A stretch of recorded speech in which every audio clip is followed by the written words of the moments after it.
How to sharpen your oscillating blades without making a lot of investment or getting any gadgets that cost you a lot of money. You just need a cheap file of this shape, and I'm gonna give you the link in the description to this file. And then all you have to do is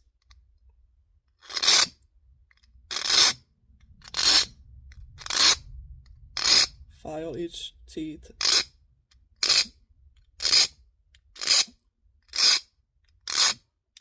Make them all even